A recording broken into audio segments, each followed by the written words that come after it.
Hace exactamente 2 años publicó un video que posicionaba a las que, en mi opinión, eran las 10 mejores heroínas de los videojuegos. Ahora el turno es para las villanas.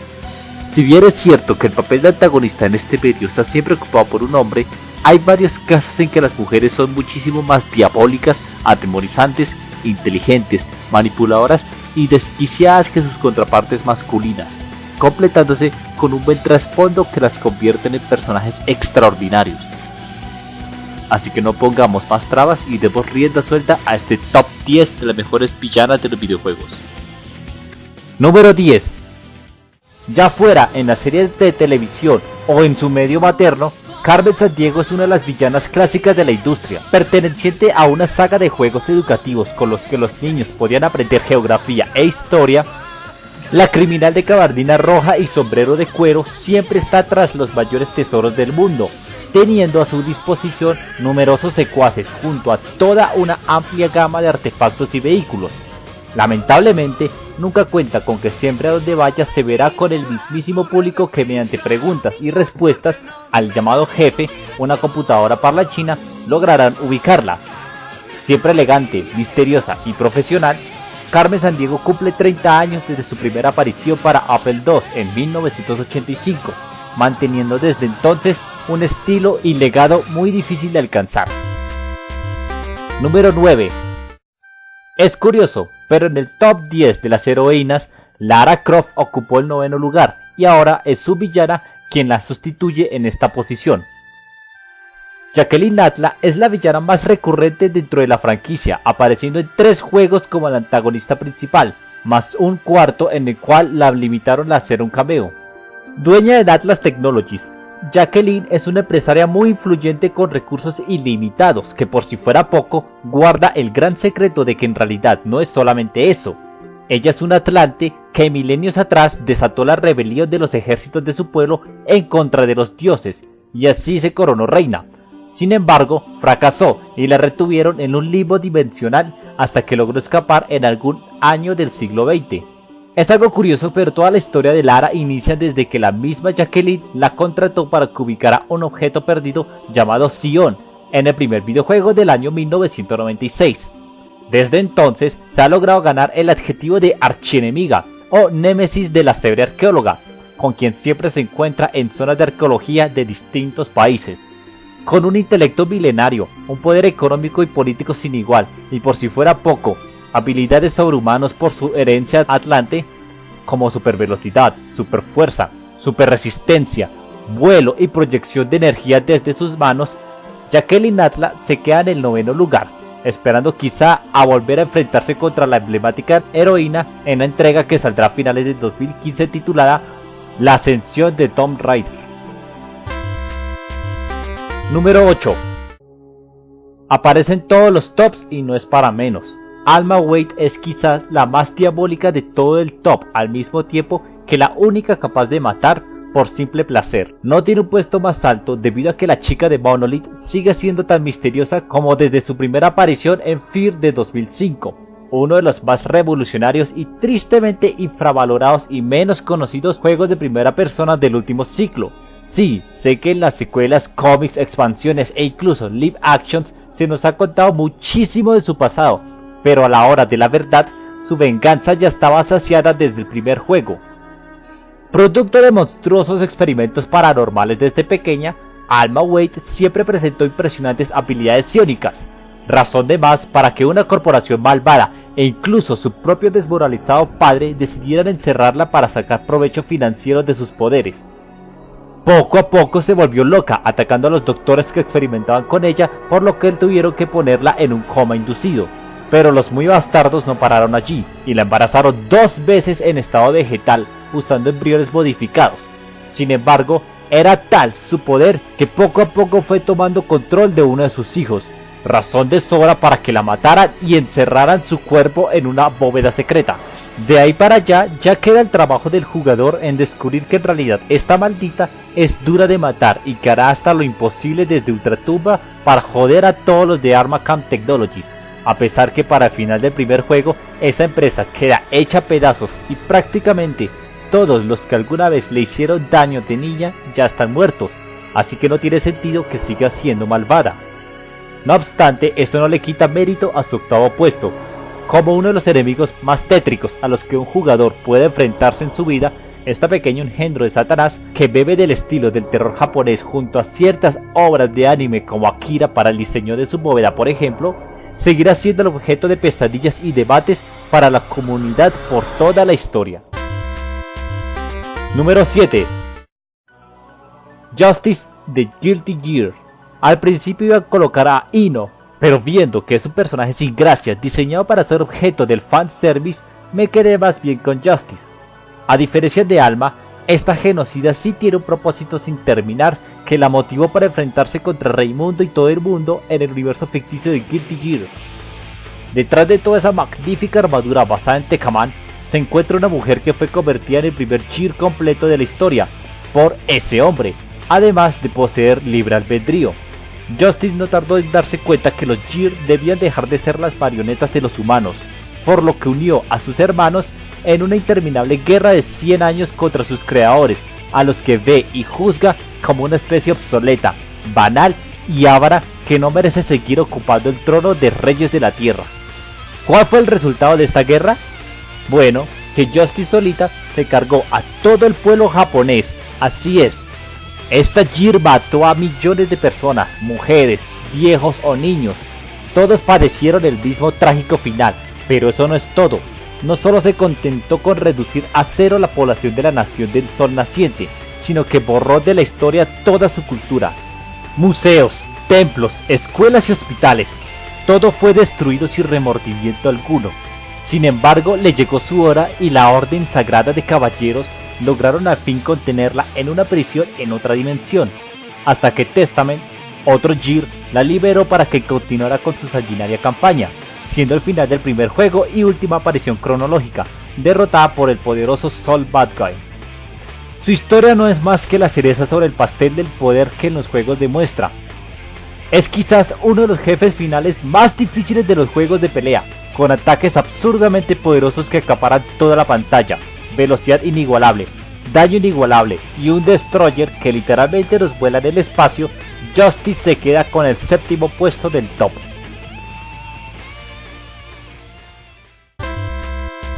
Número 6. Ahora pasemos a otro género, el terror. Para la mejor saga de videojuegos de terror de la historia hace falta una villana a la altura, y Dahlia Gillespie cumple con su papel. Como líder del esotérico culto de la Orden, en el pueblito de Silent Hill, Dahlia embarazó mediante oscuros rituales a su propia hija Alessa, todo para que ella trajera al mundo al dios pagano que adoraban, iniciara el apocalipsis y creara el nuevo mundo para los adeptos. Sin embargo, las cosas salieron mal y poco a poco todo se fue yendo al diablo. Dahlia está en el puesto número 6 porque si no hubiera sido tan loca, su hija Alessa habría crecido como una persona normal y feliz, controlando poco a poco sus poderes sin lastimar a nadie. Pero en vez de eso, tuvo que ser torturada y quemada viva en uno de los rituales, dejándola postrada en una cama hasta su muerte, desde donde comenzó a alterar la realidad y servir como puente para los mundos de oscuridad, niebla y nada que se mezclaron con nuestra realidad, lo que terminó en que se tragara a todo el pueblo, sus habitantes y visitantes, renaciendo tiempo después en Cheryl Mason, quien era hija de Harry, quien en sus andanzas se encontró con Lisa y Kaufman, enfermera y doctor de Alessa respectivamente. Dahlia también manipuló para sus oscuros planes a Walter Sullivan, a quien logró convencer para que sacrificara a 21 personas o sacramentos para revivir a su madre, quien supuestamente estaba en el pueblo de Ashfield, lugar donde vivía Henry Townsend, quien por la desgracia suya terminó siendo uno de los 21 sacramentos. Además, al convertir a su hija en una puerta viviente y artefacto sobrenatural que convirtió a Silent Hill en un sitio donde los temores inconscientes, así como los pecados del pasado de las personas, toman vida en formas grotescas, hizo que James Sutherland fuera hasta allí solamente para reencontrarse con su lado más oscuro mientras buscaba a su fallecida esposa. Y por si fuera poco, el maldito culto que ella misma lideró adoctrinó a Leonard Wolf, quien abusó sexualmente y le lavó el cerebro a su entonces niña, Claudia Wolf, para que siguiera fiel a las doctrinas del grupo. Razón de más para que ya de adulta contratara a Douglas Carland para que localizara a Heather Mason y de esta manera traerla al pueblo en donde la usaría para dar a luz al dios pagano y así traer el tan adorado paraíso de la orden. Razones de más sobrarían, pero como este es un top ya me he devorado mucho, así que no sobra decir que Diane Gillespie es quizás la perra más manipuladora y loca de los videojuegos. Número 5. Y hablando de manipuladoras, imaginen lo que Dahlia habría logrado de haber tenido no un culto sino una compañía casi del mismo tamaño que Microsoft para cometer sus planes. Pues bien, eso es más o menos lo que sí tiene Nicole Horn, la ocupante de este quinto puesto. La siempre referenciada como La Bruja es la presidenta de Corporaciones Aesir, una supercompañía con sede en Nueva York, pero cuyos negocios alcanzan multitud de áreas a lo largo y ancho del país. Horn hace parte del Círculo Interno, una logia ultrasecreta que manejaba la política y la economía de los Estados Unidos según sus intereses, haciéndose poco a poco con contratos del gobierno hasta llegar a ser dueña de Frío Cero, un laboratorio mega ultra secreto en el que se desarrollaba una droga que perfeccionaría las habilidades de los soldados, pero faltaban conejillos de India, por lo que ordenó que inyectaran a un par de adictos que fueron enviados a la casa de Max Payne para probar los efectos, resultando en el asesinato de la esposa y la hija de Max, quien se quedó obsesionado con saber la verdad durante años, siguiendo el rastro de una nueva droga llamada Valkyr, que no es más que la misma droga del gobierno, pero que daba mayor rentabilidad siendo traficada como narcótico, usando de puente a la mafia italiana de Don Punchinello y su amplia red de criminales como Pini Gogniti, Rico Muerte o Jack Lupino, al mismo tiempo que tomaba también el control sobre el Círculo Interno, chantajeando a su líder Alfred Wooden con las grabaciones de encuentros entre este y una prostituta llamada Candy Down. Desglosado todo esto, creo que queda claro que Nicole Horn no es más que una perra fría y sin corazón que miente, estafa, traiciona y asesina a todo el que esté en su camino, pero que para irónicamente suerte del mundo cometió el error de joder a Max Payne. Número 4. En tiempos en los que Capcom y Konami se enfrentaban en el género del terror y el survival horror con sus respectivas franquicias de Resident Evil y Silent Hill, Square decidió apostarle a algo distinto, partiendo de un libro escrito por el farmacólogo y escritor Hideaki Sena. Fue así como nació la saga Parasite Eve, que estando ya totalmente abandonada y tristemente olvidada por el mundo jugabilístico, presentaba una mezcla muy atractiva de acción RPG con el survival horror. ¿Por qué está aquí esta villana? Con habilidades mitocondríacas avanzadas, Eva ha sido desde la novela hasta el último de los títulos la antagonista principal que siempre regresa a la vida, similar a Cleaning. Su objetivo es simple: erradicar a los humanos por considerarlos una especie inferior a la que les ha llegado su hora, reemplazándolos por seres mitocondrianos que no son más sino criaturas capaces de controlar y manipular el ADN en formas insospechables.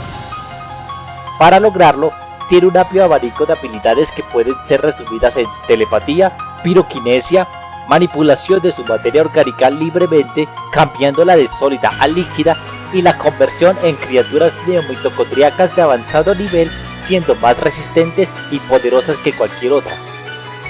Pero para aquellos que ni sepan de qué va la historia de Parasite Eve, vale decir que se trata de una ficción en la que las mitocondrias, esos poderosos organáculos que viven dentro de nuestras células y comparten de todo con el núcleo, además de tener su propio código genético, tienen voluntad propia, por lo que deciden comenzar su propia evolución, acabando en el proceso con nosotros.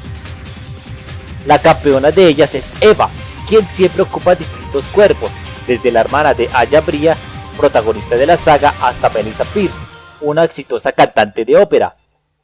No obstante, Eva puede tomar el control cuando quiera, mandando al olvido a su anfitrión, aunque siempre mantiene una apariencia femenina muy hermosa que lamentablemente luego va evolucionando hasta tornarse en una cosa horrible, y de hecho también ha desarrollado una personalidad propia de este sexo, poniéndose específicamente en el papel de una madre que solo quiere dejar como legado para sus hijos la tierra, aun cuando el costo de ello sea la extinción total de la humanidad.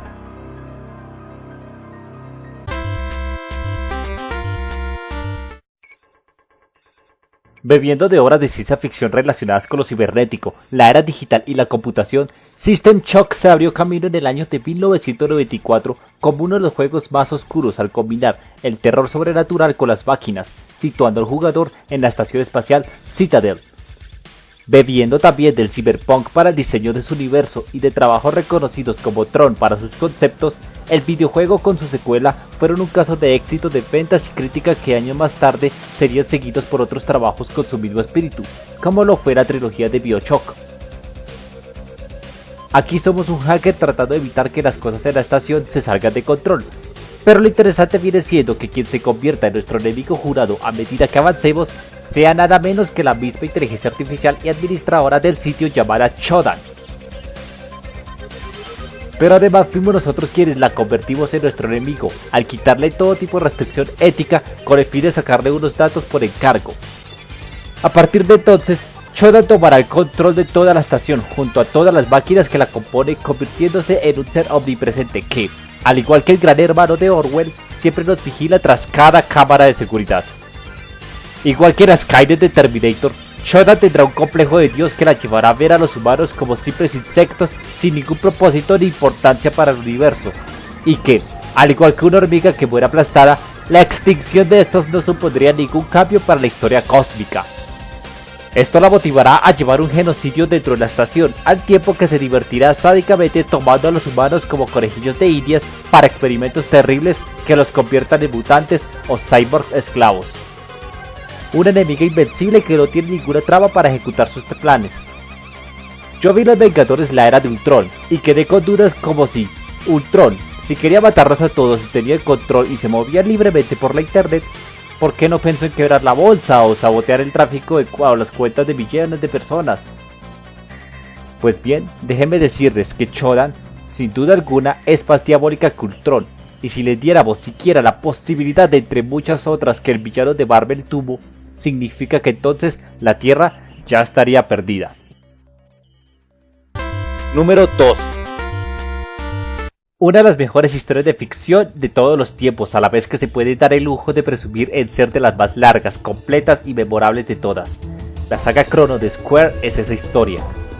Tal vez podamos ver algún día muy en el futuro la tan esperada llegada de Chronosphere, la hipotética tercera parte y cierre definitivo de la saga, pero mientras tanto, los jugadores tendrán que conformarse con sus antecesores, dos de los mejores videojuegos de toda la historia, Chrono Trigger y Chrono Cross. La villana de este segundo lugar tuvo sus apariciones en el primer título para la Super Nintendo en 1995, aunque se quedó más que todo como una simple referencia o un mito de que no se sabría mucho, no hasta que llegara Chrono Cross para el PlayStation 1 en el año 2000. Dentro del mismo estilo que Shodan, la supercomputadora Fate es una enemiga digna de mención por varias razones. Esto es muy complicado de contar, pero aún así trataré. Nacida de Madre Cerebro, una superinteligencia artificial del futuro que tenía bajo su poder una población de robots, pero que por el día de la voz, su línea de continuidad se borró para siempre.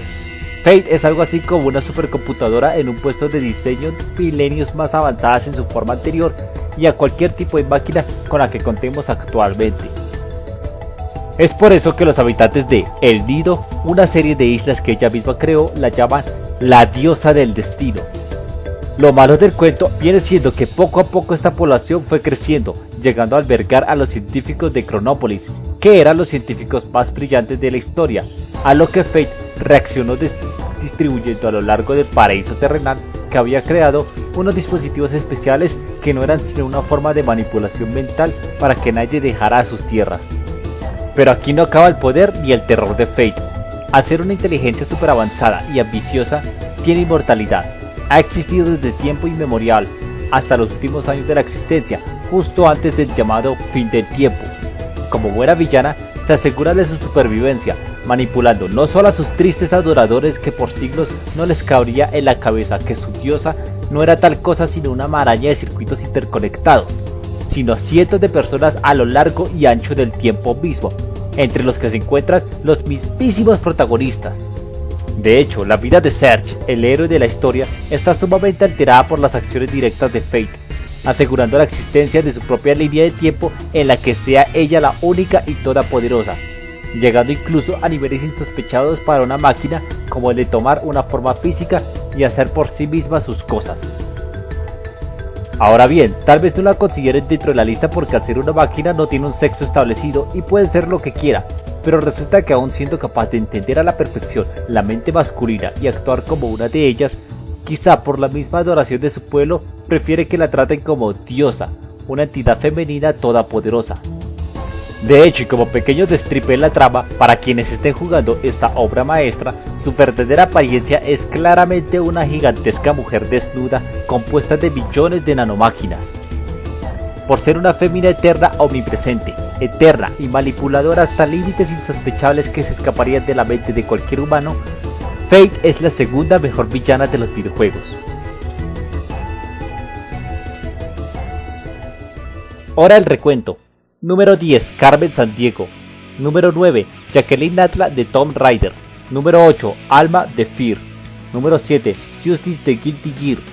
Número 6, Talia Gillespie de Silent Hill. Número 5, Nicole Horn de Max Payne. Número 4, Eve de Parasite Eve. Número 3, Shodan de System Shock. Y número 2, Fate de la saga Chrono. Ahora algunas menciones especiales. Actriz: Castlevania 64 y Legacy of Darkness. Fiel sirviente de Drácula que sacrificó en su nombre a 100 niños a cambio de juventud y belleza eterna. Sniper Wolf de Metal Gear. Asesina de los patriotas que se enfrentó con Snake en varios momentos. Casi mata a su acompañante Beryl Silverbook y lo persiguió como su presa. Solo hasta el final supimos que no era tan mala como parecía, siendo en realidad nosotros los verdaderos villanos. ¿Y tú por qué luchas, Snake? Madre Cerebro de Metroid, eterna enemiga de Samus que busca el orden en el universo, devolviendo todo a la nada inicial.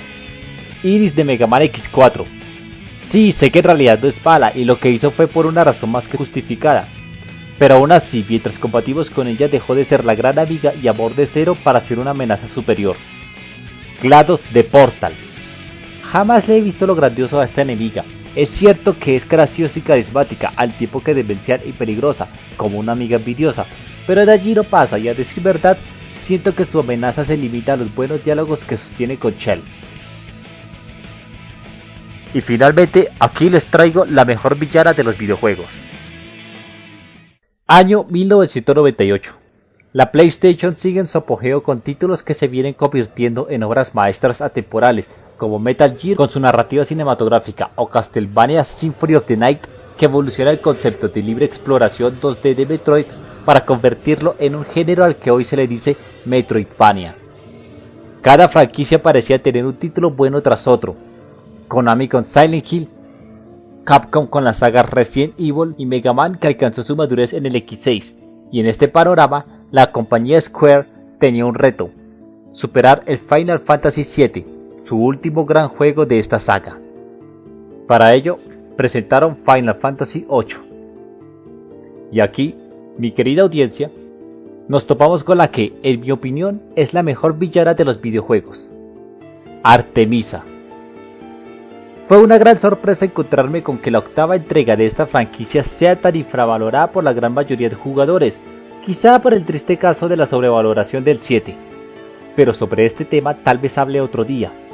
La historia de Final Fantasy VIII va en que existen escuelas que entrenan a futuros mercenarios para encargos siempre benévolos. Cada escuela tiene sus propios modelos educativos, si así los podemos llamar, que consisten en habilidades o jefes que les dan a cada estudiante con el fin de hacerlos más fuertes. Nuestros héroes, más tarde que nunca, terminarán descubriendo que el verdadero enemigo es en realidad una mujer, Artemisa, una bruja de niveles insospechables que ha estado desde siempre asegurándose que todo salga acorde a su plan. Hay que comenzar diciendo que Artemisa es sin lugar a dudas la villana más poderosa de los videojuegos, y probablemente también si la comparamos con villanos de la talla de Gigas, por ejemplo. Es una bruja capaz de manipular el tiempo y el espacio a su antojo. Su mente y voluntad son inalterables e impenetrables. Puede moldear cualquier materia a su antojo al tiempo que darle vida a cualquier objeto. Puede alterar las leyes físicas cuando quiera. Es inmortal, puede entrar en la mente de cualquier ser, no importa qué tan fuerte sea, y alterarlo a su voluntad. Pero además, es capaz de ir y venir por espacios oníricos como el subconsciente y los sueños, extrayendo de estos cualquier cosa que desee, dotándoles de poderes absurdos. Muestra de ello es Griefer, una criatura sacada del ideal de la perfección que Squall tenía. Pero no solo por los poderes se queda con el primer lugar. Esta mujer es una genio, su coeficiente intelectual es incalculable, pero teniendo conocimientos avanzadísimos en brujería, tecnología, biotecnología, historia, física, química y cualquier otro tipo de saber, ya se lo pueden imaginar. Su inmortalidad también la ha hecho sabia. Comprende a la perfección al ser humano, ha visto de todo a lo largo de su vida.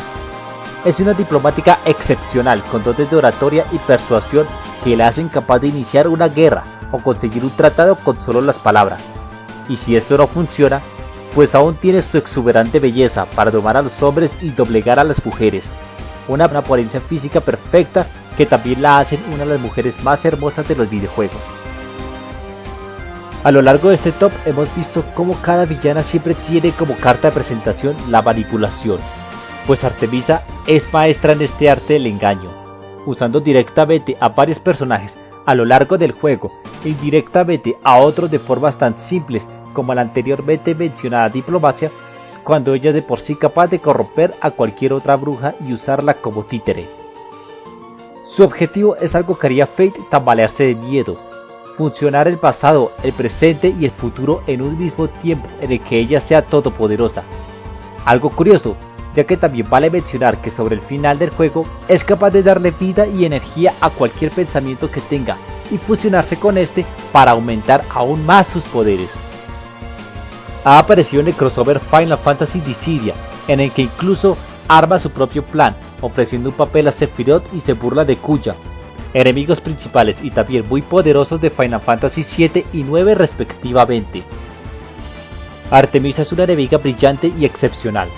Es una verdadera lástima que Final Fantasy 8 sea tan repudiado, porque con él han sumergido en el desconocimiento general a una mujer con la que nadie en su sano juicio querría enfrentarse. El alfa y la omega de todo cuanto existe, y por muchísimos otros aspectos que si lo siguiera nombrando haría más largo este top de lo que ya es, la convierten, en mi opinión, en la mejor villana de los videojuegos de todos los tiempos. Solo quiero invitarte a que leas y veas cosas que valen la pena. Si el video te gustó y quieres ver más contenido así, por favor dale un me gusta y compártelo. Si tienes alguna crítica, comentario o sugerencia, escribe a la dirección que aparece en pantalla. Hasta la próxima semana.